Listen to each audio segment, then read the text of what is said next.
This month is spelled with the letter Scarlet. Yeah, that was the one. It's a switcheroo.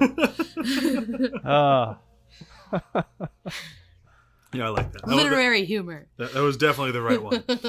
What was the backup? Just so people hear it. ScarJo, Scarlett Johansson. Yeah, that one just confused me. Every time she said it, I'm like, wait, what? Pause, back up, and try again. Yeah, it just kind of hurt my brain. It's just alliteration. I get that. ScarJo, Scarlett Johansson. You keep saying it, and every time my brain just like does a backflip. It's like, wait, tell her to try again. We'll get it this time. I suddenly realize or sense that we're going to be using both those every week. We'll see. Really hope not, but whatever. So welcome to Behind the Hype with me, your host is always Brian Dressel. With me as always is Chewy Darso and Jonathan Hardesty. Woo!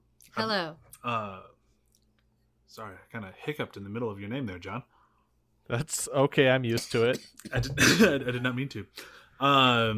So we are done with Dee Allen month. That was a blast, and we are on to Scarlett Johansson month because we're all so excited for Black Widow coming out later. Yeah. Later. Anytime now.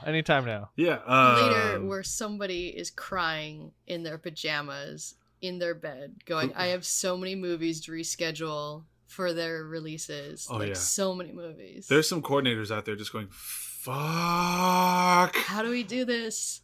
The weekends are too stacked now. We can't release all these movies every weekend. Yeah, someone's having a really bad day beyond just the whole global pandemic. But yeah, so we were doing this month, and then instead of moving it, I decided to try to keep some sort of normal whatever in my life. And I still want to celebrate Scarlett Johansson for a month, so we're going to do it. And if you don't remember what I said before, we're going to try to stick to a different format for Scarlett, where it is more based on the genres of films that she's been in, as opposed to just trying to go through her career. So we'll kind of span her career a little bit just by doing that, but I want to see more of her range because she's insanely talented and has a very big range. So let's see that. So of course, to do that, we decided to start out with a comedy, which is not really what you think of when you think of Scarlett Johansson. Not that she's not funny, you just don't really think, oh, I can't wait to watch that next Scarlett Johansson knee slapper. Yeah. This is not somebody you think of in that world. So I thought that'd be kind of a fun one to start with, because I thought it would be funny. Oops. You thought it'd be funny. I mean, it looked funny. I remember watching the trailers going, oh, I'm really excited. Let's see that. Yeah. So we're talking about Rough Night. And it was a bit of a rough night watching it. I mean, it had funny parts. Everyone's good in it. It's enjoyable, but it's just not that funny. No. I mean, the title was true. I mean, it was a bit of a rough night to watch and to... Yeah. Yeah. Yeah. Yeah. That's the subheading of this movie. Yeah. ... Yeah. Yeah. Was it funny? Yeah. Did you like it? Yeah. It was alright. Yeah. Do you regret watching it? No, I don't regret watching it. No. It's the 3 to 4 O's and no. That sort of like no. Would you watch it again? No. Probably not. No. And that's fine. I'm good for a one-off comedy here and there, and I don't regret watching it. I really like some of the things in it. But since it was my pick, I'll start out with the breakdown, and it's essentially Very Bad Things. If you saw that movie, kind of the same thing, but a little bit nicer. By a little bit, I mean a whole fuckload nicer. But essentially, a woman and her friends in college grow up and start growing apart as you do, and they get back together for her bachelorette party, which is a trip to Miami. And while there, they accidentally kill a knot hooker, thinking that he was a dancer, but really he's a jewel thief. That comes back later. They do a whole night of shenanigans, like fucking the neighbors and jet skiing with dead bodies, and try to get the body and the crime to go away. It doesn't. The other jewel guys come back. They're like, hey, where are our jewels? And they're like, we don't know. Mayhem shows up. Yeah. And then it just sort of ends. Her fiance drives through a wall, knocks one of them out. Yeah. It just, like, for all this zany stuff happening at the end, I was so tuned out that I was honestly paying attention like one eye. Just kind of... Is it still going? Yeah, it's that kind of thing where you have your multitasking movie, where some movies don't let you multitask. And this one, I feel like I wouldn't have been lost if I had another eye on a different monitor or on like my Switch or something else, like while watching this. Like I never felt lost when I was looking away from the screen, which it's kind of a knock against the movie.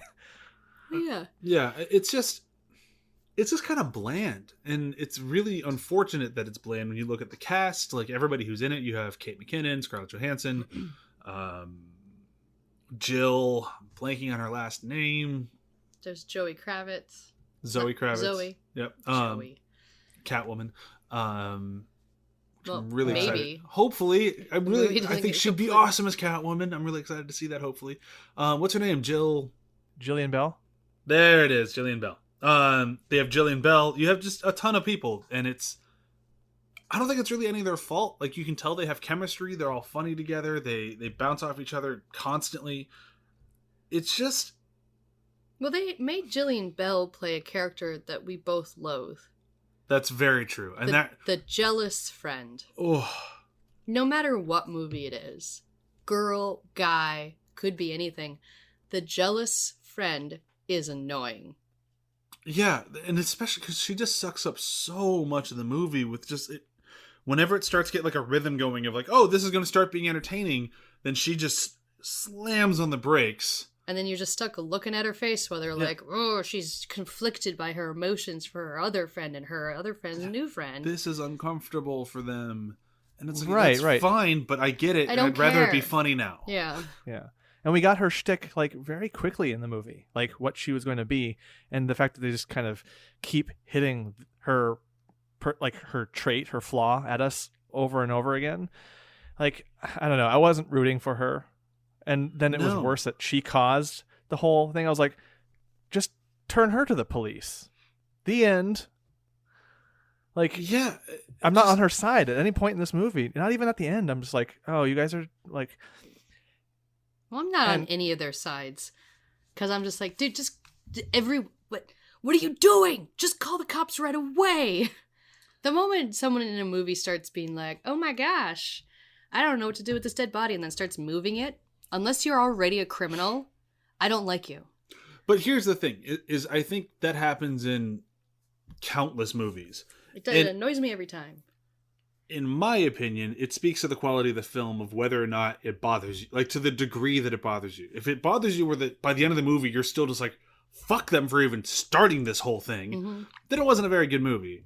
If by the end of it you kind of forgot and it's like, oh, it annoyed me when it happened, but then I went along for the ride and it picked me back up and then it's not that big of a deal. So I don't think that it's like you're willing to take a hit on your quality, and you're kind of, if you can back that hit up, then it's okay. I'm trying to think of a movie that it doesn't bother me in. Well, maybe so much my theory. Well, then also just like in the synopsis, it's like a group of girlfriends, and I'm like, in what world? Like, this movie is really telling us that they were friends, and for how thoroughly they've all distanced themselves, I don't believe it. I don't know. Like, I didn't see that spark. We have that dynamic in our places. Yeah, it's like we all went to high school together, not high school, college together. Yeah, and then we had John Hardesty, and then we had Leah Kilpatrick. We didn't really hang out with her much, but she was there. Yeah. I'm trying to think of of anyone who's gotten actually kind of famous. Yeah, I get it, but we've met a lot of people that have ended up in really strange places. Yeah, and for me, it really wasn't that. It would have been. I personally thought the actors' chemistry was strong enough that I could see through the narrative chemistry, even if it wasn't quite there. Yeah, because it's one of those movies where, like we've mentioned it a bunch of times, on all the way back to I think the third episode of After the Hype. It's not necessarily a death sentence, but it's always kind of a bad sign when you're like, I bet they had a ton of fun making this. And this is one of those movies. Like, you can see that they're all having a good time, and it might have hurt the movie. Maybe. Honestly, out of everyone that had the most chemistry, I liked Zoe Kravitz and Ilana Glazer with Blair and Frankie the most. If we could just do a movie based off their hijinks of like this high-end realtor who's just trying to be like smooth and posh, and then her crazy, crunchy lover. Like, I'd watch that movie. They were really good together. Yeah. But they're really good in everything. Like, everything they're in. I want to see Glazer do some more stuff, because she kind of plays a samey role a lot. She does. But she nails that one role.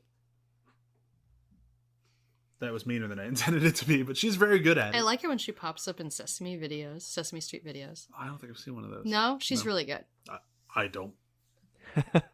Don't question it. We'll find her later. I'm sure Corn will have no problem watching Sesame Street videos. That'll be nice and easy to find. But yeah, I thought everyone in the movie was good, and I thought their behind the scenes chemistry made the movie work for that regard. I think it was just I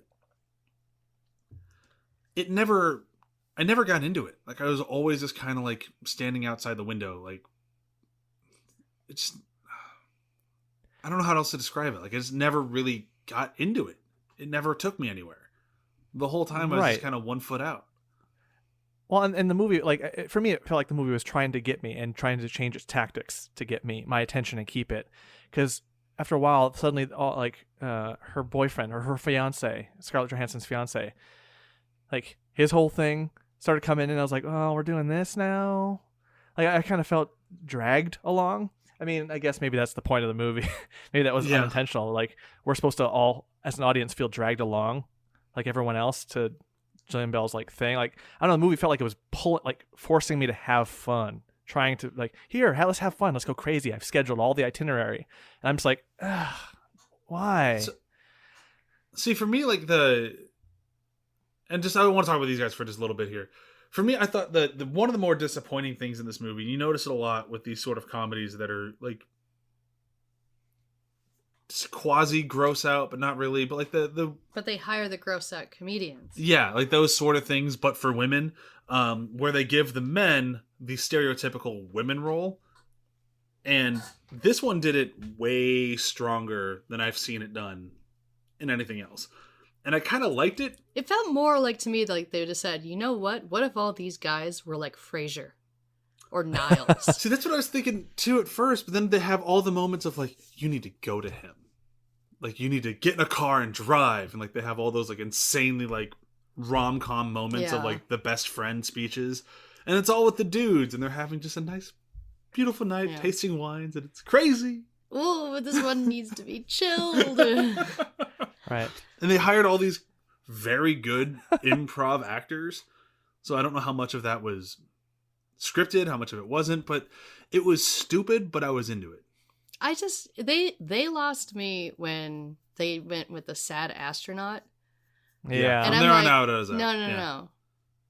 It was like we were so neat. It's like we were so close to a great idea. The better thing would have been diaper knot. To call it. Like, that's what I would have called it. Wait, so your problem wasn't the diaper part. It was just that they came up with a dumb name for it? They came up with a real dumb name for it. And the guy tried to make it sound romantic almost. And I'm like, no. Just this is supposed to be kind of a stupid, kind of gross out comedy. Just call it the diaper knot. And just lean into the craze and be like, you need to get crazy and something like that. And like, no, he's trying to lean into the romance. I'm like, there's no romance with a guy coming up to you with a full diaper. Right. If you're going to lean in the crazy, lean in the crazy. I feel like because I am a parent who is still dealing with diapers on a daily basis, the idea of a grown man running around in a diaper didn't really ring as comedy to me. It's just sort of normal. Nope. No, as a parent, it's like, oh, this is supposed to be funny. Like, diapers stopped being funny a little while ago, and it's gonna take a while to get back to that. Yeah. It didn't work for me because he never puts his pants back on. Yeah, you don't need to just wear the diaper, dude. Like, is it just in case, like, was there studio notes, like, will people know he's still wearing a diaper if he's not only wearing a diaper? Yeah, because if you try to have this character put on his skinny jeans over a diaper, still funny. That's still funny. Yep. Maybe he can't zip them. Maybe he can only button them or something. And then you have a more of a moment when he's at the gas station. And when he walks up to somebody, they don't just casually not mention the diaper. they'd be like, "Is there a diaper in those pants?" Yeah, or something. Yeah, anything. Or every time he leans over, it does that cush sound that a diaper does. Like, there was so many more opportunities for comedy than just the sight gag of him in a diaper. And man, do they play that one hard. Yeah. Yeah, they almost, like, it's like they rammed it through a building. That was sad. I would have liked to have met her donor. They'd be like, the one donor? The one donor that lent her their house. And they destroy it. Oh yeah. Oh, man. He rams his car through the building. And they ruin their rug and towels. Yep. Well, and see, that's the thing is, like, they had this nice donor, like this rich donor with an expensive house that, don't wreck it. And it's a rough, movie's called Rough Night. It just played into my expectations, like, sure, they're going to wreck it. No, no surprise. But my thing is, like, that felt like a setup, didn't it? The whole time? Like, who's the rich donor? A little bit. Like, and why would the guy with the jewels come to this one house? Yeah.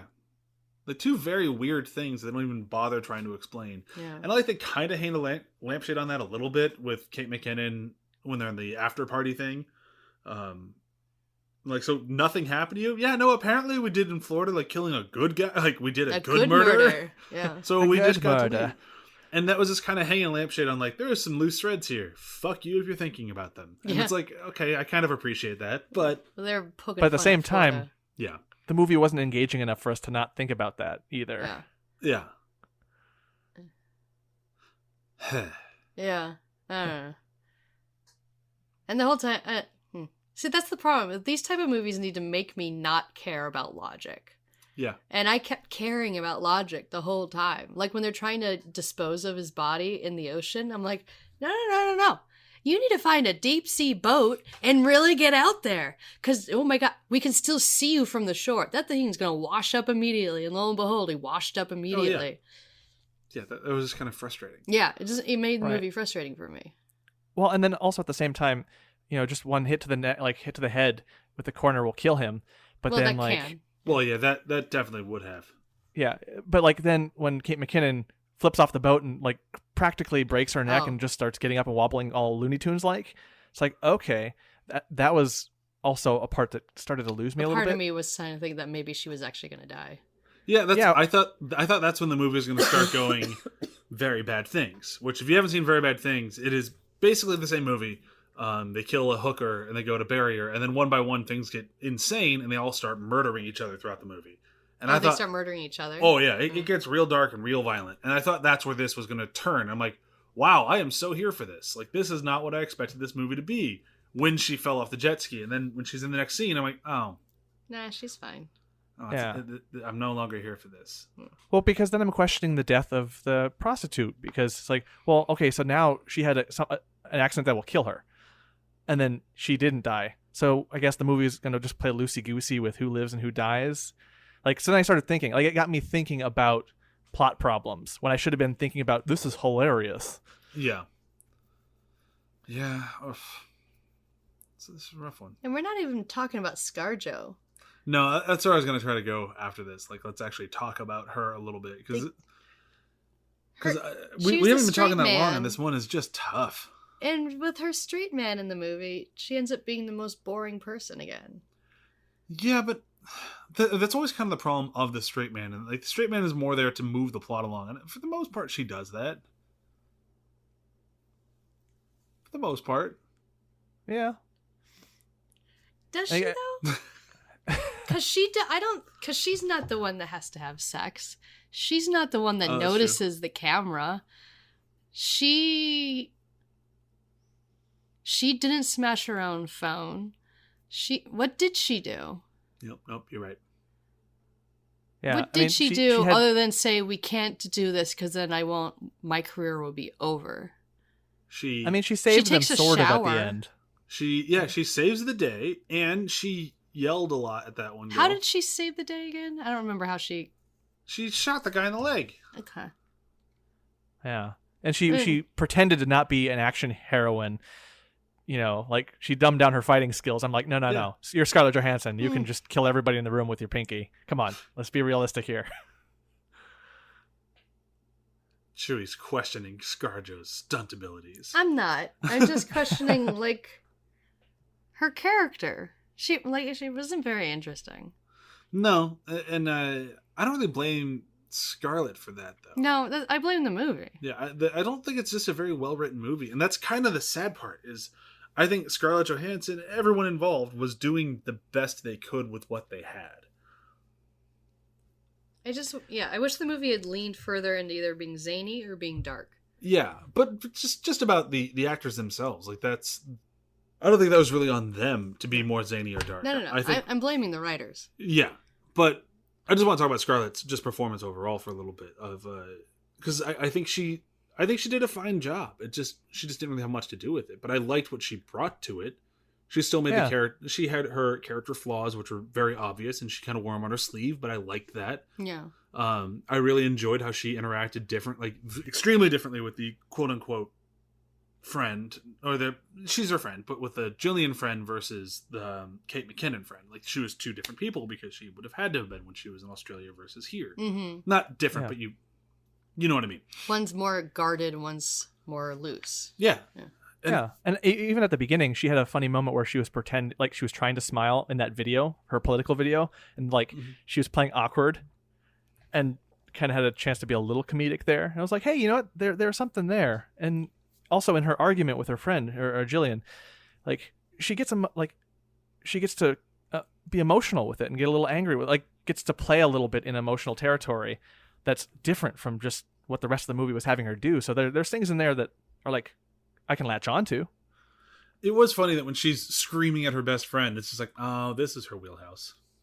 Yeah. Yelling at somebody? Yeah, yelling at Scarlett Johansson's very good at yelling at people. We'll see more of that throughout this month. Oh my God. Scarlett Johansson needs to be in a movie where she's yelling at Julianne Moore, and Julianne Moore's crying the whole time. Oh, God. So they're both doing the things that they're the best at. I'll buy 8 tickets to that. Oh my God. Just ScarJo screaming at Julianne Moore. Ah! If you haven't seen Scarmore is what the movie's called. Oh God. If you haven't seen Marriage Story, whoo, oh boy, can she yell at somebody. Adam Driver's a good yeller too, but no. He doesn't keep up. His baritone can't handle it. No. But I enjoyed that moment. Like, it was a fun moment because it did kind of ground the movie for a moment. Like, when she started up that screaming, it's like, oh, wow, she commands a scene. Well, yeah, it's ScarJo. Yeah. You don't get to have abbreviations or reduced plural names unless you leave a mark. She earned her name, ScarJo. Yeah. True. Mm-hmm. I agree with that. I mean, Cher is Cher. Did she become Cher before or after she really lost her last name? I don't know. But she earned that. Fair. You're going to say it about Madonna now, too? Madonna earned it, too. Yeah. Prince went all over the place. Prince didn't even stop earning it. He just went, you know what? Yeah. It's not good enough. He was earning it since day one. Let's be real here. Snooki. She still earned it. Yeah, Whether or not I like her, like, a lot of people loved that show. Yeah, Fair. for good or for ill, you can still earn it. Like, That's all I have. Brian's annoyed that Snooki has her own line of slippers. It's so weird. that I is a do weird like choice. saying Snooki slippers. That is really fun to say, but it is kind of weird. We are way off topic at this point. Snooki There's slippers. just not that much to talk about with this movie. There isn't. Like, I keep looking at the clock. I'm like, wow, it hasn't been half an hour? Whoa. And I just kind of feel bad. Like, people worked hard on this. People had a fun time making this. They did have a fun Yeah. time making this. It's probably a very nice set to work on. Yeah. For like, Not that many locations. Yeah, no, it's just when you go through each plot point, every little bit on paper, you're just looking at the breakdown of it. Like, okay, I could see where this would be funny. Like, you could make these things funny and amp them up. But that's not what I saw, and it was just such a weird thing. I did a lot of at the end of this movie. yeah, For like and an hour, so I was like, huh. And you even have not cameos, but they're neighbors of Ty Burrell and Demi Moore. Mhm. Demi Moore, it's like- Ty Burrell. Like, these are funny people, and the characters they had them play was just like, these are just weird. They're Like, just creepers. yeah, we're not letting them be funny. Like, Demi Moore can be very funny. Yeah. Ty Burrell is funny just by being himself. Yeah. and it just was weird instead. Yeah, and then that whole the security camera sex thing, like that could have been funnier or hit more with a punch, but instead I'm just like, oh, so it just was weird. Okay. Yeah. And then, yeah, and then you have Kate McKinnon, who, when she was that spy movie we did a few months, like Spy Who Dumped Me. when we did After the Hype. Yeah. That movie, like that was the opposite of this one.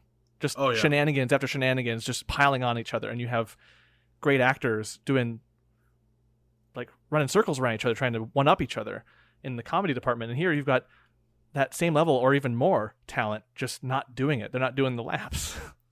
Yeah. And there's so many missed opportunities for comedy in this movie. Just like when you talk about Kate McKinnon's character, they have the one comedic shot of them doing their slow victory or whatever, or diva walk down the street of her with her luggage.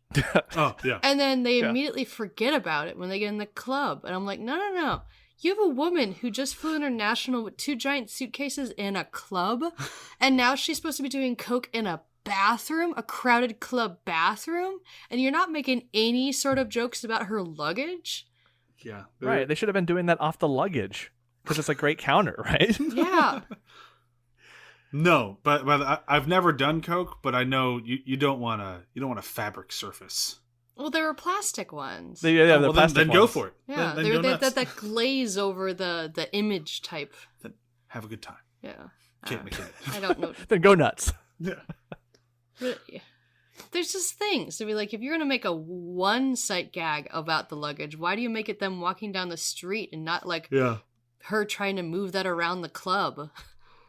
But here's my thing, is like,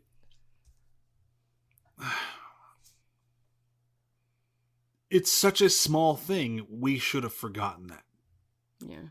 Like, that's why I'm annoyed, is like, there's so nothing in this movie that you're grabbing onto the suitcase that's in a shot. But you're right, it would have been funnier to have her on the dance floor with her luggage. Like, why didn't you check this? No, it's mine. Like, there's anything that would have been funny. You have Kate McKinnon with a large prop. She's going to make it funny. Yeah. But instead, you throw it away. It just feels like bad creative decisions after bad creative decisions. It's just frustrating. Mm-hmm. Very frustrated. Yeah, I mean, there's not that much more to this. No, not really. I'm trying to go over it in my head. I'm just like, there's nothing to the production design. There's bland. nothing interesting. There's that moment with the like they turn on the TV and it's in the background throughout the whole thing, and it's like it's in the background for like that whole thing, and you're just going like, okay, so something important's gonna be on the TV. Like maybe they wouldn't just leave that TV on and keep it in frame multiple times without it being important. Yeah, without it being randomly in focus at times. Yeah. So you're just kind of left the whole time going like, I'm expecting it to be like something about like famous man found murdered on beach being dragged into this thing by this like drone footage, like something where they're just like, oh, there's no fucking way we can get past this, like one of those just impossible cliffhangers, and instead we have the people in front of you are bad guys. Like, well, we already knew they were bad guys. Now this is just for them. You're bringing them up to speed with us. Like, don't do that. That's not what those TVs are used for. It's to put the audience ahead of the movie. Yeah. Grumbly. And you fucked up the joke. I got another gripe. Another thing that I'm like, why is this not the comedic beat of them getting the frickin' jet ski first off, and then back on to the cart? Oh, the trailer? Sure. The trailer. Thank you, John. Woo. So they're pushing this thing out to the water. You don't see them take it off, and then eventually they magically get that jet ski back on the trailer, and I'm like, it's got to be harder than that. Personally. But again, that's something that I would have written to be comedic, of somehow them trying to lift a jet ski together to get onto this stupid trailer in the sand. Oh, or have Kate McKinnon have to push it back out into the water and then go straight up the sand this time onto the trailer. Could you do that one more time? Yeah. Yeah, like make it one long take of them trying to move these heavy things or move a body. Just sit on that as long as possible, and then suddenly it starts to become funny. Like, oh, look at these people just floundering around. This is funny. Instead they lean into the oversexed neighbors. Yeah. who were never funny. No. I'm just so upset. Because even with like the final thing for this month, it's like, well, that's going to be nothing for this, but it's going to be favorite Scarlett moment. But Scarlett didn't really have any moments in this. No, my favorite line is not hers. Well, what's your favorite line? Dude, you're like a 6 and she's a 20. I even like the callback to that with the cop later. She's a 20! It's accurate. If anything, it's undershooting Scarlett a little bit. I'll take that as a favorite Scarlett moment. It's about Scarlett. It's about Scarlett. So we'll take it. If I had to choose a favorite moment with just Scarlett, it is the callback to the self-waxing. When she's got the gun on the dude and she's rubbing it on her leg and she's getting it ready and you're like, what is she going to do? And she slaps it on his mouth. I'm like, oh, that's cold.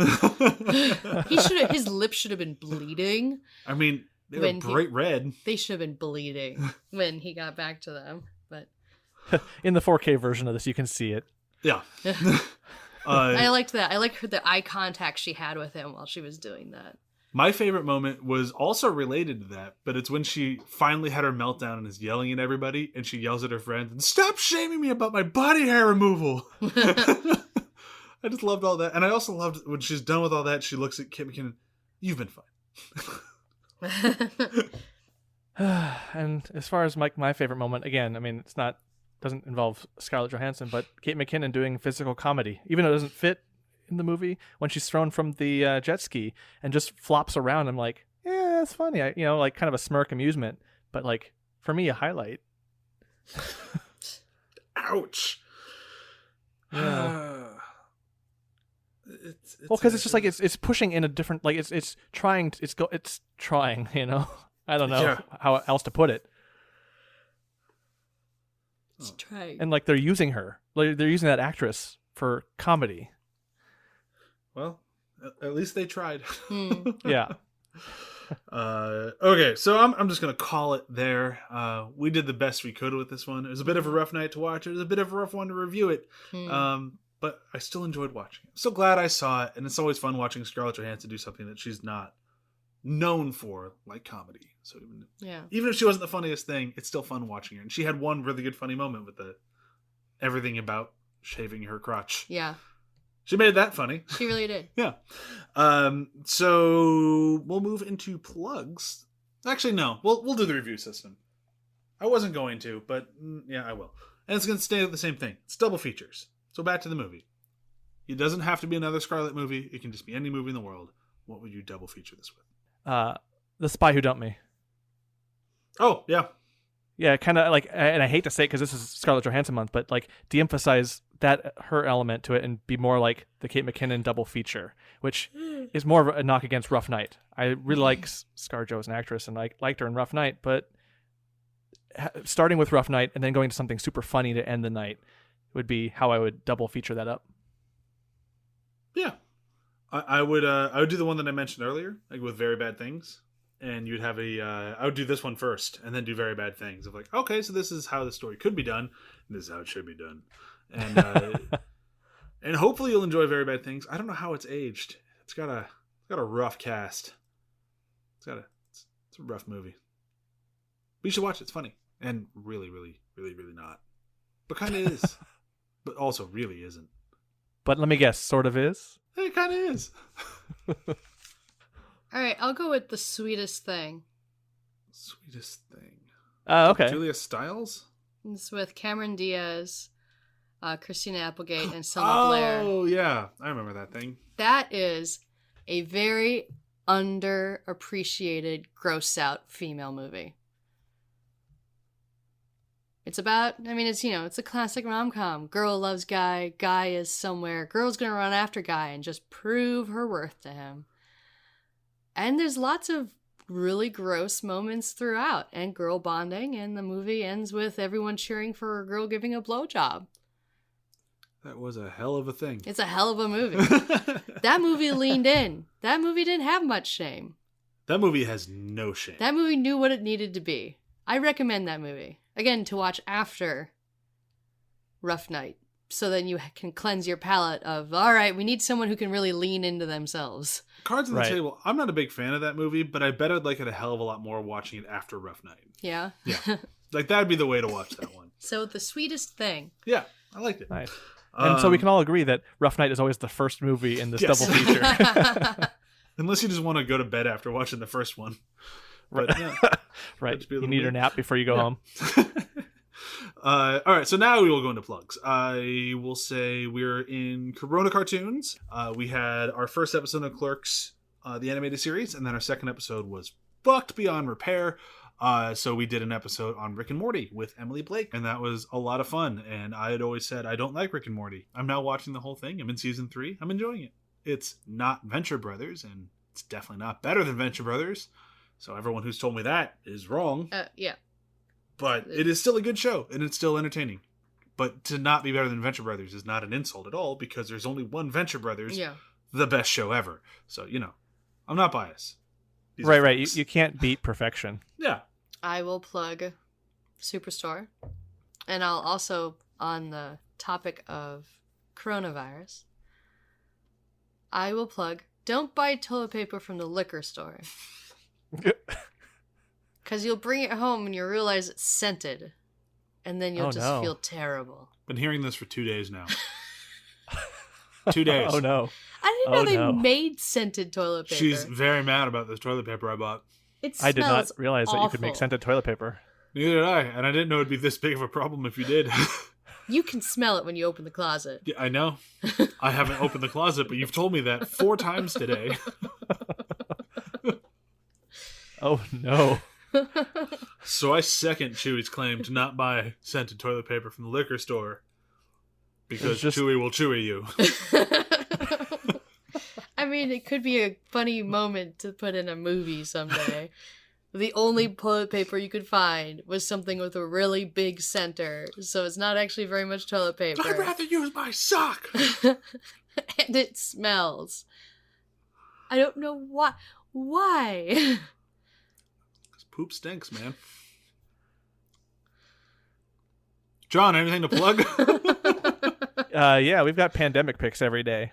Matt Dykes started that, got us all on recommending things for people every day. And I'm starting to get that fever of recommendation, and I'm getting into it myself. I've not written a whole lot, and it's gotten me gotten that writing thing going again for the site. So definitely check them out. And we've got a lot of fun recommendations to pass the time. I've been writing one for the Raid and the Raid 2 now for a few days, and then I found out that host Samwise doesn't think that the Raid 2 is a movie, and I have to say I disagree with her. Just dedicate it to her. I will dedicate that recommendation, specifically the Raid 2, to Sam. Yeah. She's welcome to her opinion, but I disagree. So I think I'm out of stuff to say. Yeah. Yeah. We survived the rough night, and we did more or less okay for it. Yeah. So next week, I've realized this might be a bit of a ping-ponging month of ping. Great. Great. Ping. You know, whenever I say ping now, I think of cats. I know. I'm not going to explain that at all. And next week's movie is The Girl with the Pearl Earring, which I've heard great things about and I haven't seen. And then the week after that is Lucy. And then it's and it's Under the Skin. And then it's Iron Man 2. So we're going to be all over the place this month. And you know, it's good. I'm glad. Let's get out of our comfort zones. Yeah. Yeah. Let's get along for the ride. Let's go on this ride. This ScarJo ride. It'll be a good one. Goodbye. Bye. See ya. Bye.